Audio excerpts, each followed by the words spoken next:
धरती पर मेरा अवतरण तुम्हारा सौभाग्य नहीं होता। सौभाग्य तो मुझे पा लेना होता है।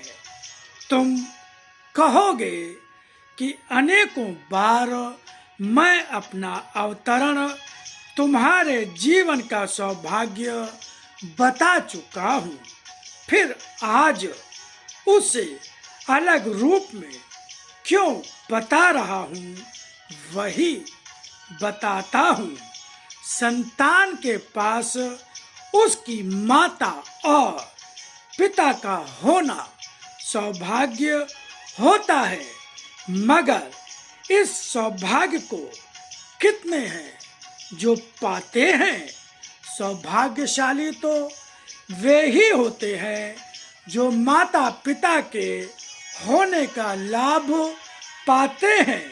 लाभ के रूप में माता पिता के पास सबसे बढ़कर उनका प्यार और संरक्षण होता है, जो संसार में अन्यत्र नहीं मिलता।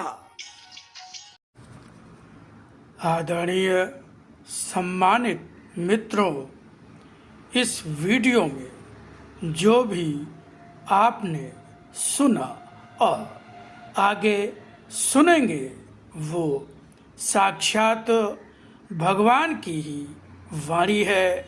भगवान ने स्वयं कहा कि आज फिर से लिपि रूप में आकर अपनी वाणी के ज्ञान के रूप में उसी गीता को जो कृष्ण रूप में अर्जुन को सुनाई थी, फिर से सरलतम भाषा में सुनाता जा रहा हूँ। मित्रों, भगवान ने हम सबको आदेश दिया जन जन तक इस वाणी के ज्ञान को पहुँचाने का, प्रचार प्रसार करने का।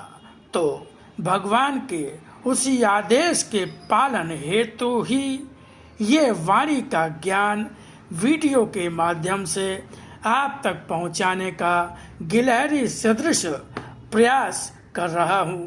निवेदन है कि आप स्वयं भी इस ज्ञान को ध्यान से सुने, बार बार सुने और इसको आगे बढ़ाकर इसके प्रचार प्रसार में अपना सहयोग प्रदान करें। धन्यवाद। ओम शिवा हरि। गुरुर्ब्रह्मा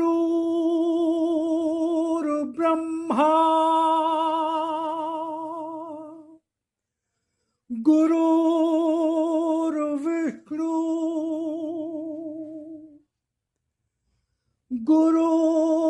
गुरुर्देवो महेश्वरा गुरुर्साक्षात् परब्रह्म तस्मै श्री गुरुवे नमः।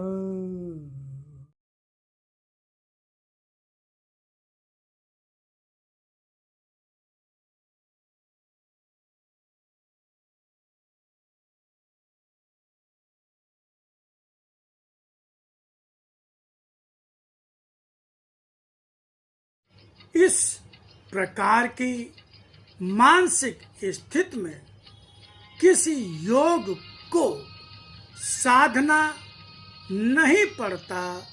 मन स्वयं योगी का हो जाता है।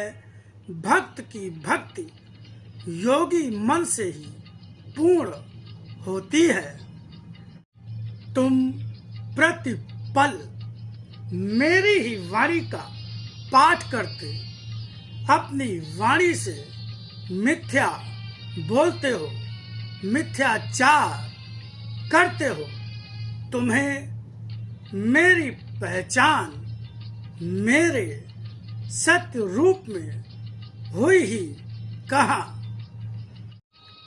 किसी भी सांसारिक कठिनाई का भय तुम्हें शंकालु बना देता है और संशयात्मा तो जी नहीं पाता, अपना सब कुछ बचा कर भी बचा नहीं पाता, खो देता है।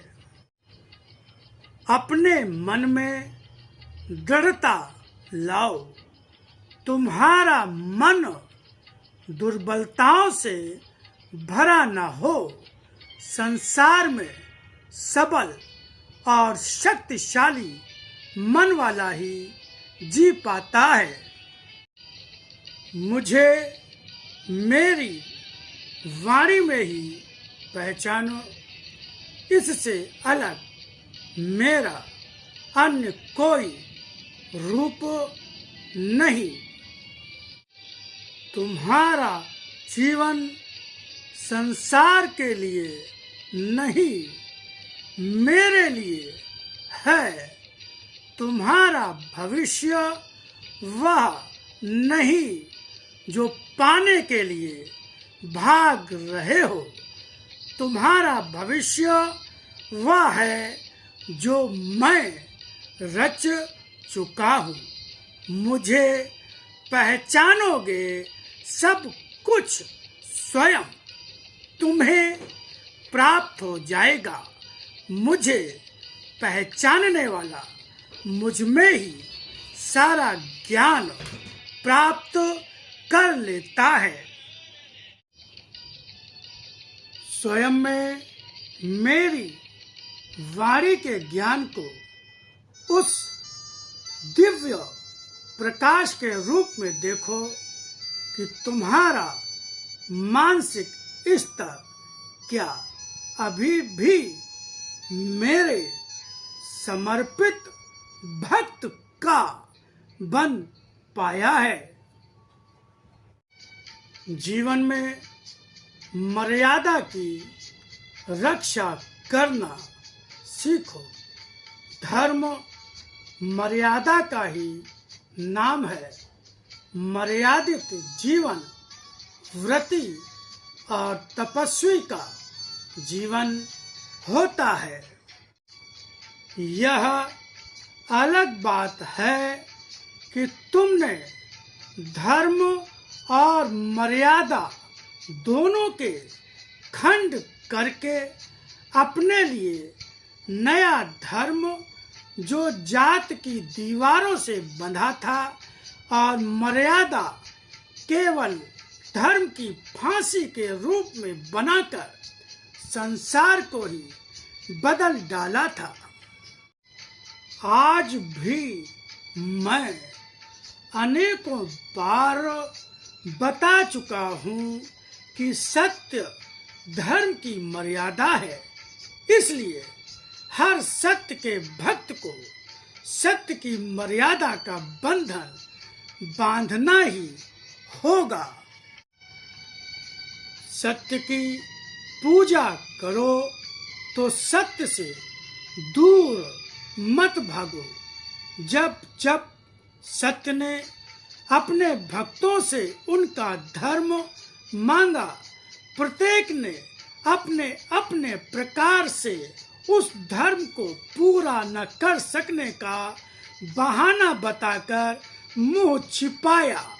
सत्य के प्रति अपना सत्य देकर धर्म का निर्वाह नहीं किया है। मर्यादा कभी मन की भावना में टूटती है, कभी शब्दों में टूटती है और कभी कर्मों में टूट जाती है। कभी कभी मर्यादा टूटती है ऐसे अवसरों पर भी जब सत्य की आज्ञा का उल्लंघन करते हो। अनेकों रूपों में तुम्हें तुम्हारी मर्यादा बताई गई, मगर क्या मन उन्हें याद रख पाया?